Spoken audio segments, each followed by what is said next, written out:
and welcome to the front room. I'm sorry that it's been a little bit of time since the last recording. Came down with the flu, so it didn't sound so well. Also, I don't actually have a guest for this particular episode. I wanted to do something a little bit different, and I wanted to kind of expand the bounds of what's possible with this podcast by looking at some of my favorite papers and trying to break them down into something that's kind of very digestible. And so today's paper is actually going to be the emergence of hidden capabilities, exploring learning dynamics in concept space. There are a lot of authors on here. Francisco Park, Maya Akawa, there's quite a few of them. They all apparently stem from Harvard, but a lot of this is also looking at specifically what happens inside of models in order for them to disentangle concepts, and how do they disentangle concepts, and what are the key features for disentangling concepts during learning. So I wanted to kind of dive straight into this paper. So the crux of this paper actually kind of focuses on a curriculum that they are sort of optimizing towards. And to start out, let me tell you that the model is a multimodal model for image generation. And so what you do is you put in text, and that text is used to then generate a subsequent image that is, follows the description of the text. And so what they wanted to know is how does the model learn to sort of take the concept of one item and disentangle it from the concept of another item. For example, and we'll dive deep into this, if you wanted to generate an image of an astronaut on a horse, how does it know that an astronaut and a horse are two different things? Not necessarily because their words are separated. There must be, why isn't there a single word for an astronaut on a horse, right? So in the mind of the model, how does it make two separate things for this? So what they do is they set out to actually train the model using a small dot and a big dot. And the dots can be either red or blue. And what they're going to do is they're going to leave out one combination. So you would have a big red dot, a small red dot, and then a big blue dot. And that's all that's going to appear in the training. And the question that they're going to ask is, at what time does the concept of a small blue dot appear in the model's sort of mind's eye, as it were? When can it begin to understand the concept of a small blue dot, even though that doesn't exist in the training? So moving forward, they go through a series of training exercises, and they actually have a few plots in the paper, and I would encourage you to read it. But as it turns out, this functionality of how you separate these concepts is actually a function of the training data that goes in, and this kind of makes sense. How much or what the signal to noise ratio is for the size of the dots and the signal to noise ratio of the color of the dots actually matters. But in the underlying training, what they end up showing is that after a certain number of gradient steps, depending on the training material, you actually begin to see this emergence of the small blue dot, which is essentially saying that the model can conceptualize what a small blue dot might look like, even though it's never seen one. And this would be important, right, when we talk about the emergence of behaviors and the emergence of conceptual ties between items in the mind's eye, or in this case, it's called the hidden state of the model. So you're talking about, how does it know what an astronaut on a horse would look like, even though it's never seen that in the training data? But I can ask for an astronaut riding a horse, and it knows how to generate what appears to be an astronaut riding a horse, right? It's entangling those two concepts appropriately. And the reason is because it's capable of disentangling concepts. So entangling and disentangling is something that's also learned. In this paper, they even go further to start studying how can we manipulate the speed at which it can learn to disentangle concepts. So one of the things that they do is they actually change how big the big red dot is versus the small red dot, and how big the big blue dot is, right? Or how blue it is, how different from red it is.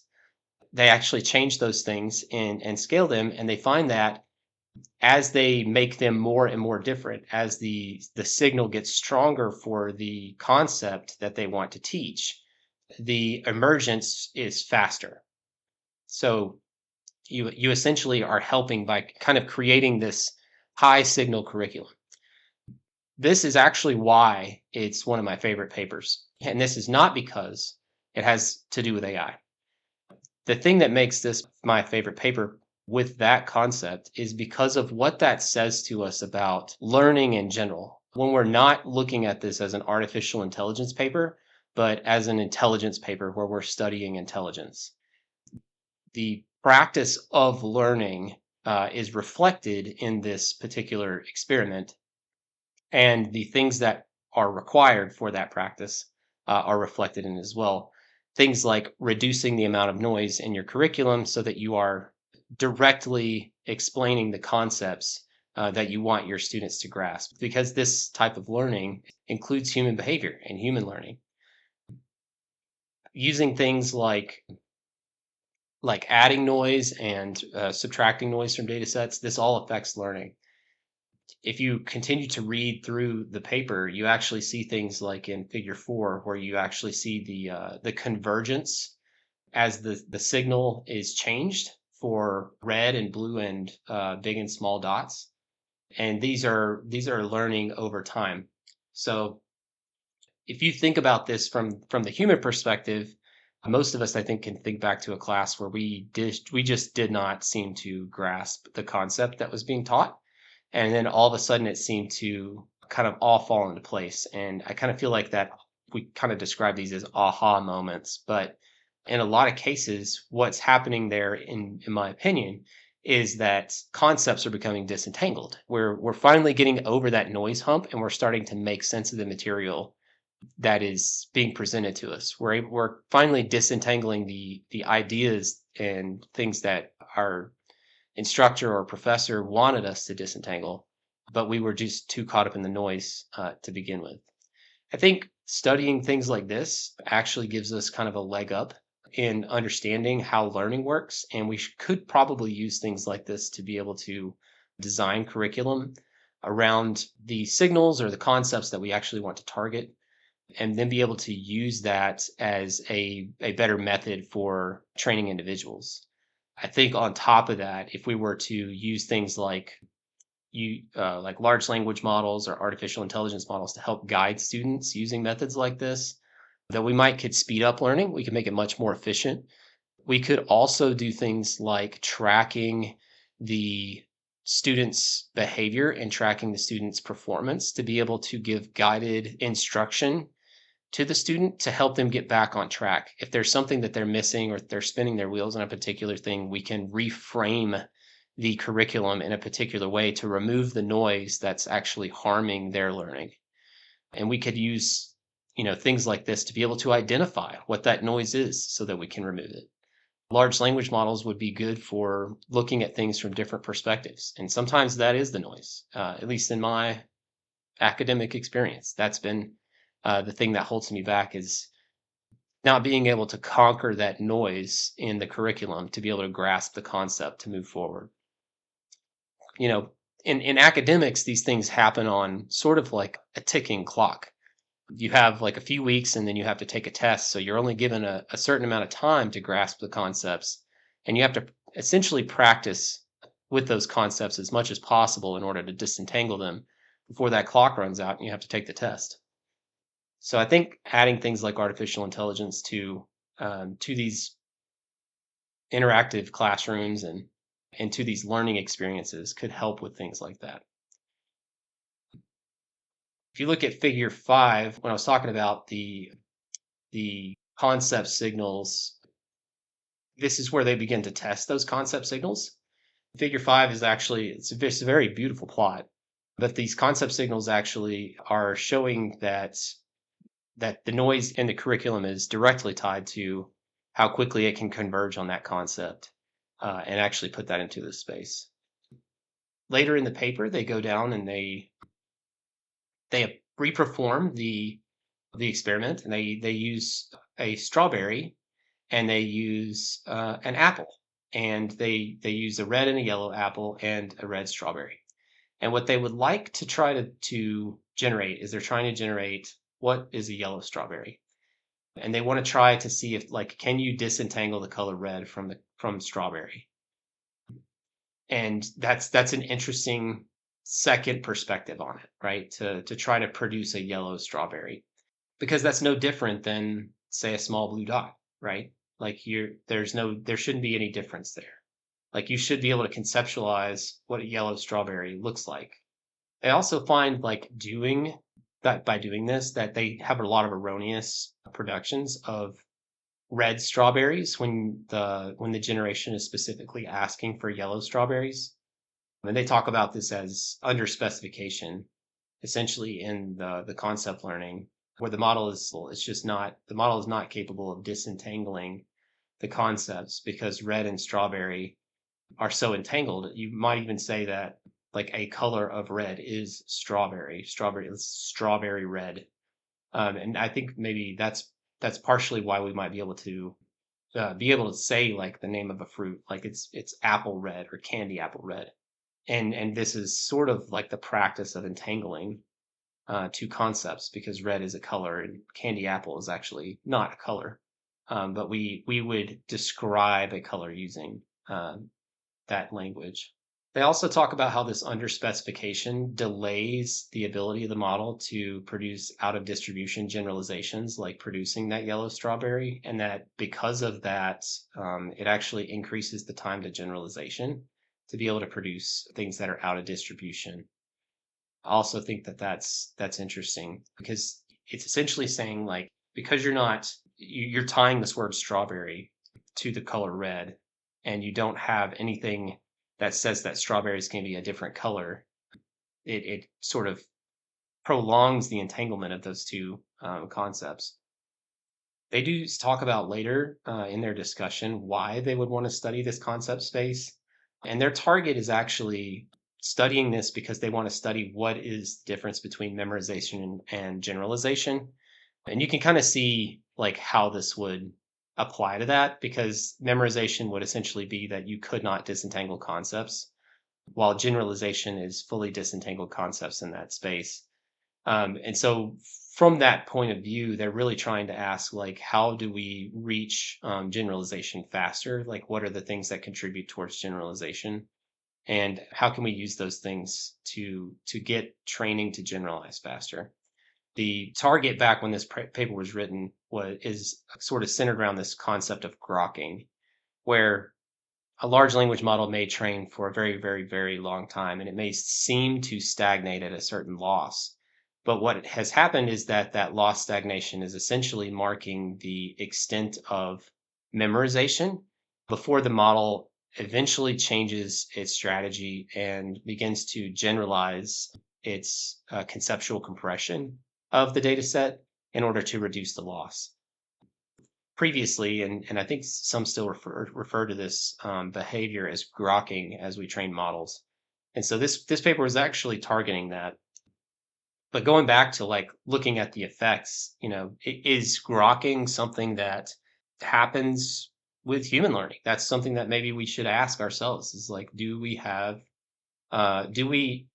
in our approach to teaching human beings push towards generalization, or are we pushing towards memorization? And I know in a lot of conceptual spaces where we are actually forced to memorize things, so things like poetry and things like passages from historical literature, or passages from history, or dates and things like that, or even in college, which I kind of scoff at this, where we're asked to memorize equations. We're not being asked to derive the equations, which would be much more, I think, much closer to generalization. We're being asked to memorize them. Forget how they became or what the concepts are that begot this equation. Don't worry about that. Just memorize it so that you can use it later. And I think maybe that's a mistake. I think pushing towards generalization gives a much deeper understanding. It probably makes it more useful. If you could imagine a large language model that only memorized, that there was no generalization, you could only talk to it about things it had actually seen before, and it could only regurgitate things from what it had seen before instead of being able to dynamically talk about different concepts from the things that it had learned from. It'd be pretty boring. Humans would also be pretty boring if all they could do is memorize. There's one more thing in the paper that I thought was very interesting, that I wanted to talk about, and the that thing is that this is a multimodal model, right? So we're talking about using text to generate images. One thing that they found in training this model is they began to ask this question, and this is such a genius question. They began to ask, can you access concepts within the model? Is it within its hidden state? By using a vector, can I get to a space in its hidden state that would represent, let's say, that blue dot that it hasn't seen in training? Can I get to that space before that space is accessible via language? Because we're talking about a model where you put in text, and let's say we tell it to generate a small blue dot, right? And it can't do that. At first, and then eventually it can. But let's say we want to find out if there's a difference between the time when it can generate that small blue dot with us putting in a vector where we actually force a specific location in the hidden state. Does that happen before we can access it via language? And the results show that yes, that is exactly true. The concept in the mind of the model is already there, and exists, that can be accessed via vector before it's capable of being accessed via language. And what I liken this to, and this is why I find it so interesting, is that it is a concept within the mind of the model that the model cannot describe. And you could not describe to the model what that concept is. It's something that's like sort of, it has no words for describing this concept. And I just think that's really interesting. Like, it's just conceptually beyond its own ability to describe because it hasn't learned to describe it yet.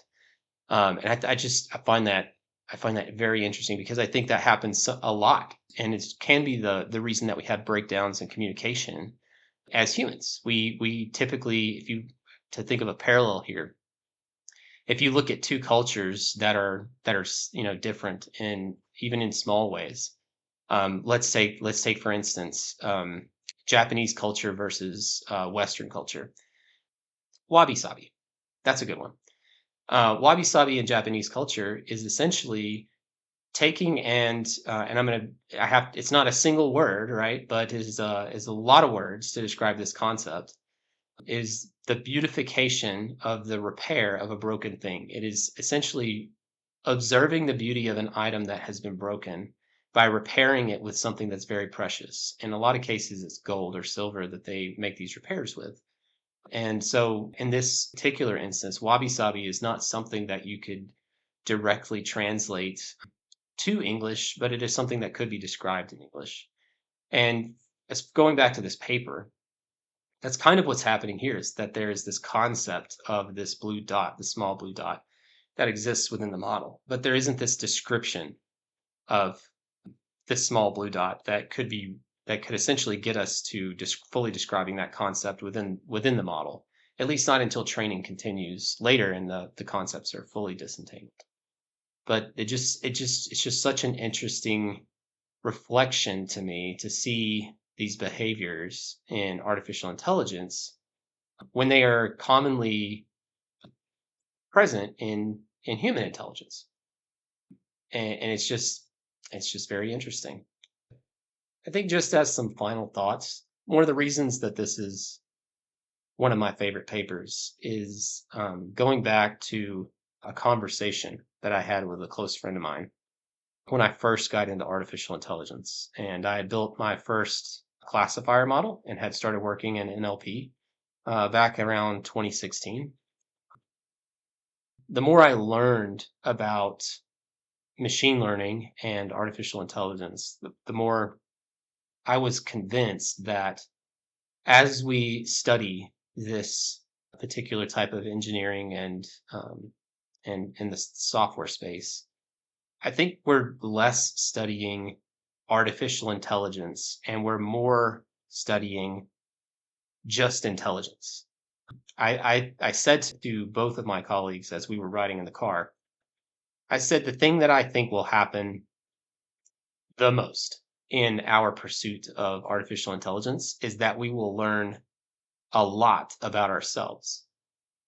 We will learn a lot about how we practice behaviors that increase our own intelligence. We'll learn a lot about what it is that we could quantify of our own intelligence, possibly going beyond things like the IQ tests. We will learn a lot about what it means to be intelligent, what that looks like as far as classification. And I think we'll learn a lot emotionally for ourselves. We'll learn a lot about what we should and shouldn't do as far as classification of intelligence, or how we should talk about intelligence and perceive intelligence. That is why this paper, to me, when I first read it, it just immediately jumped out at me as being so useful to even understanding ourselves and how things break down in our own minds, and how we can even use that to learn new things as we tackle more and more complex technical problems. How we can break down concepts and present them to ourselves or to students that we want to learn these things. How we can use this information to make ourselves more effective teachers, but also more effective learners.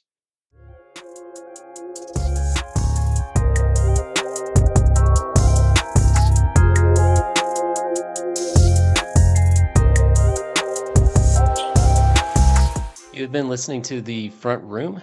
The Front Room is written, recorded, and produced by me, Nathan Rigoni. If you'd like to reach out to us to contact us about some episode or some information on artificial intelligence, you can reach me at nathan.rigoni@phronesis-analytics.com. You can also access the Phronesis Analytics website via www.phronesis-analytics.com to check out what we do as a company. Thank you so much for tuning in, and we hope that you enjoyed the podcast.